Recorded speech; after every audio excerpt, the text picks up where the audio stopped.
Bienvenue dans ce jour 29 du challenge. Aujourd'hui, c'est un jour spécial puisqu'aujourd'hui, on va faire une journée Uber Eats.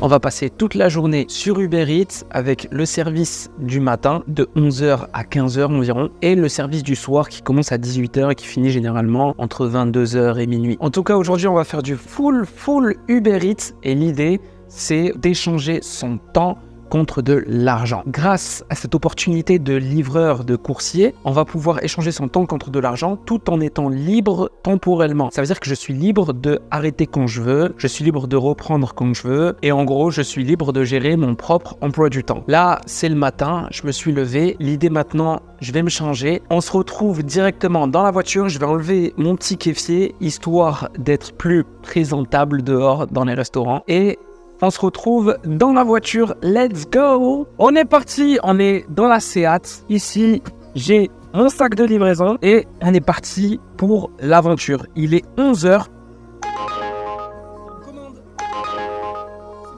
Je viens de recevoir une course à McDo, donc je vais me rendre tout de suite à McDo et on va faire la course et j'espère que ça va bien se passer. Let's go, à tout de suite pour voir combien j'ai fait aujourd'hui avec Uber Eats.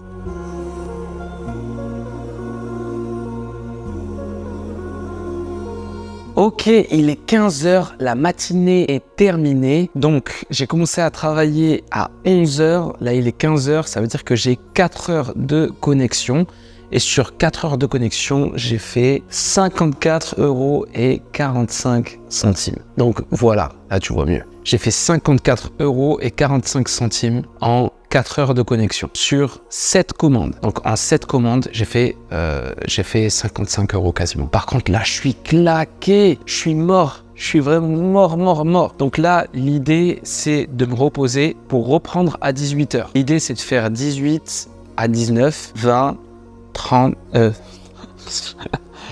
Tu vois, je suis fatigué.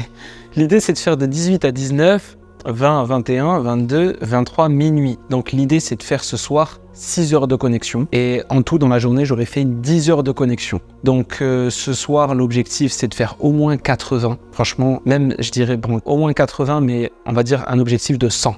Comme ça, j'aurais fait 150 dans la journée. Et je trouve que 150, c'est plutôt cool comme résultat pour une journée de travail. Alors, en réalité, c'est pas trop énergivore. C'est plutôt cool. Le truc, c'est que moi, j'ai pas dormi hier soir. J'ai une insomnie, j'ai pas dormi toute la nuit. Ce qui fait que là, je suis vraiment éclaté. Mais sinon, en termes d'énergie, c'est plutôt tranquille. Après, je suis en voiture, je suis pas en vélo. Aujourd'hui, il a plu. Donc, je sais pas comment ils font les gens en vélo. Je sais pas comment ils font, mais avec la pluie, c'est très difficile là.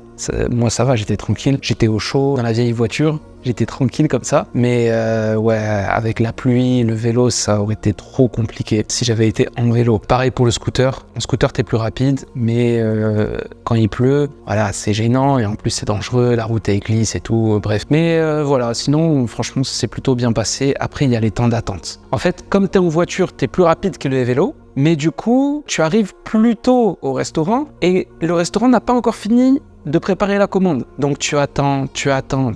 Et en fait, pendant tout ce temps-là, tu aurais pu prendre une autre commande. Tu vois ce que je veux dire? Et aller vite. Mais après, voilà, on ne va pas se plaindre. On va plus vite que les vélos. Donc c'est normal qu'on arrive avant les vélos. Mais dernière chose, j'ai l'impression que l'application, elle sait très bien que je suis en voiture. Parce qu'à un moment, j'ai eu une course à 12 €.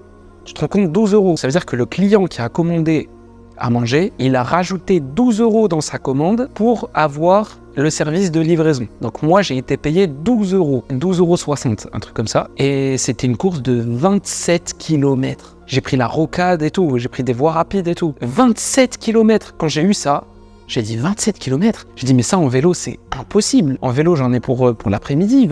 C'est un truc de fou. Donc je pense que l'application, elle sait très bien que je suis pas en vélo et du coup, elle se permet de me donner des courses qu'elle pourrait pas donner à des cyclistes. Donc j'ai l'impression que l'application, elle s'adapte aussi en fonction de ça. Bref, voilà, ça c'était mon a priori. La dernière fois que j'avais fait du Uber Eats comme ça, c'était en 2018. Je l'avais posté sur YouTube et j'avais montré mes résultats. Mais du coup là, voilà, on va dire c'est la reprise et c'est plutôt cool, voilà. Mes premières impressions. Là, je vais aller me reposer. Je vais m'allonger là sur le canapé là. Je vais m'allonger, je vais me mettre bien. Et puis on se revoit ce soir pour de nouvelles courses et surtout pour le résultat à la fin de la journée. À ce soir. Ok, début de soirée, j'ai déjà commencé à travailler. Alors finalement, j'ai commencé à 19h parce que j'avais besoin d'une heure de plus de sommeil et puis il n'y a personne qui mange à 18h, sauf les Anglais. Et du coup, j'ai commencé à 19h et à peine je me suis connecté et ça a sonné. Ce soir, ça marche très bien. Donc, let's go, on est parti. L'objectif, refaire au moins les 50 € de ce matin.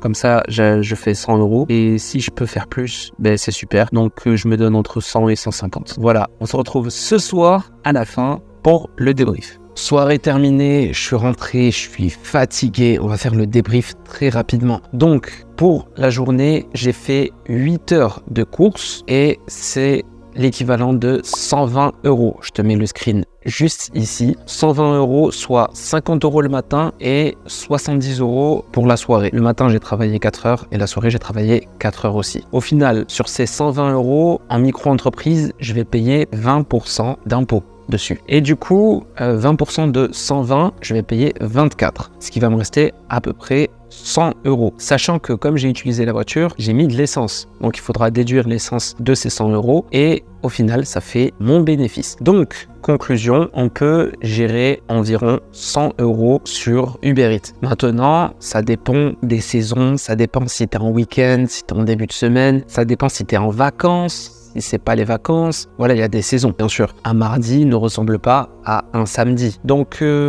voilà, c'est un bon complément de salaire, mais après, c'est pas un truc sur lequel il faut compter. Ça doit pas être ton truc principal. C'est un complément de salaire. Tu sais, tu travailles 8 heures. Tu as environ 100 €. Si tu as besoin de 100 €, tu sais que tu dois travailler 8 heures. Sinon, pour les autres jours de la semaine, pour les semaines, on va dire, plus calmes, ou pour les débuts de semaine, il faut compter 30 € minimum. Tu peux faire 30 € le matin. Quand je dis le matin, c'est, on va dire, de 11h à 15h. Donc, un créneau de 4 heures. De 11h à 15h, tu peux faire minimum 30 €. Maintenant, pour le soir, on va dire le créneau, c'est plus, allez, 19h, 23h, ou alors 18h, 22h. Parce que la plupart des restos, ils ferment à 22h30. À partir de 22h30, ça commence à être très calme. Donc toi tu finis ta dernière course vers les 23h30, 23h45, 22h30, 22h45 plutôt. Donc ouais, on va dire plutôt 18h, 22h par exemple. Donc sur ce créneau-là, tu peux faire minimum 50 €. Ça veut dire que tu peux faire des journées à minimum 80 €, sachant que tu vas payer sur ces 80 les 20% si tu es en micro-entreprise bien sûr. C'était le récapitulatif de ma journée Uber. Je suis complètement claqué là, je sais pas si ça se voit. Mais là, c'est le meilleur moment de la journée. J'ai encore quelques petits trucs à faire sur le PC et après, je vais dormir. Je crois que je vais me réveiller après-demain. Bref, on se retrouve demain pour la suite du challenge. On a un objectif, on n'oublie pas. Ok, on a des rêves, le but c'est de les atteindre. On se reposera quand on sera mort. Ciao.